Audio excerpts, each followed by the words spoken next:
بسم اللہ الرحمن الرحیم۔ السلام علیکم ورحمۃ اللہ وبرکاتہ۔ دنیا میں ایمان کے بعد اگر کوئی چیز ڈھونڈنا ہو تو اچھا دوست ڈھونڈنا، کیونکہ اچھا دوست ایسے درخت کی مانند ہے جو سایہ بھی دے گا اور پھل بھی۔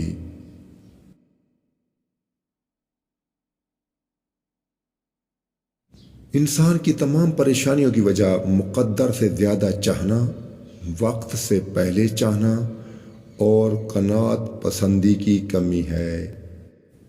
جو شخص وقت سے پہلے عزت و شرف طلب کرے گا زندگی بھر ذلیل رہے گا۔ جو شخص حرام مال کھاتا ہے اس کے تمام اعضاء گناہ میں پڑ جاتے ہیں، خواہ وہ چاہے یا نہ چاہے۔ ہر لکھنے والے نے فنا ہو جانا ہے، لیکن لکھی ہوئی چیز ہمیشہ باقی رہے گی۔ تو اپنے ہاتھ سے ایسی چیز لکھ جا جس کو قیامت کے دن تو دیکھ کر خوش ہو جائے۔ ادب کا دروازہ اتنا چھوٹا اور تنگ ہوتا ہے کہ اس میں داخل ہونے سے پہلے سر کو جھکانا پڑتا ہے۔ کسی کی پہچان علم سے نہیں ہوتی بلکہ ادب سے ہوتی ہے، کیونکہ علم تو ابلیس کے پاس بھی تھا لیکن وہ ادب سے محروم تھا۔ حرام چیزوں اور حرام کاموں سے ہمیشہ بچتے رہو، تمہاری دعائیں قبول ہونا شروع ہو جائیں گی۔ اگر رزق عقل اور دانشوری سے ملتا تو جانور اور بے وقوف بھوکے مر جاتے۔ نفس وہ بھوکا کتا ہے جو انسان سے غلط کام کروانے کے لیے اس وقت تک بھونکتا رہتا ہے جب تک وہ غلط کام کروا نہ لے، اور جب انسان کوئی غلط کام کر لیتا ہے تو یہ کتا سو جاتا ہے، لیکن سونے سے پہلے انسان کے ضمیر کو جگا جاتا ہے۔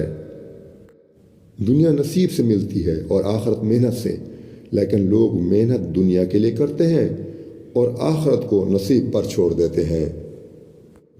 جو غلطی کر نہیں سکتا وہ فرشتہ ہے، اور جو غلطی کر کے ڈٹ جائے وہ شیطان ہے، اور جو غلطی کر کے فوراً توبہ کر لے وہ انسان ہے۔ اگر تم اس قدر نماز پڑھو کہ تمہاری کمر ٹیڑھی ہو جائے، اور اس قدر روزے رکھو کہ تمہارا بدن بہت زیادہ دبلا ہو جائے، مگر ہرگز فائدہ نہ ہوگا جب تک حرام سے پرہیز نہ کرو گے۔ اللہ کا ہر فیصلہ عقل اور انصاف پر مبنی ہوتا ہے، اس لیے حرف شکایت کبھی لب پر نہ لاؤ۔ دو انسانوں کا پیٹ کبھی نہیں بھرتا، پہلا وہ جس کو علم کی بھوک ہو اور دوسرا وہ جس کو مال کی بھوک ہو۔ دولت دنیا کی ہو یا ایمان کی، جتنی زیادہ بڑھ جائے اتنی نیند کم ہو جاتی ہے۔ انسان کا سب سے بڑا کارنامہ یہ ہے کہ وہ اپنے دل اور زبان کو قابو میں رکھے۔ آپ سے اجازت چاہتا ہوں اسی اپیل کے ساتھ کہ اپنے ارد گرد کے غریب، مجبور، لاچار لوگوں کی مدد کرتے رہیں۔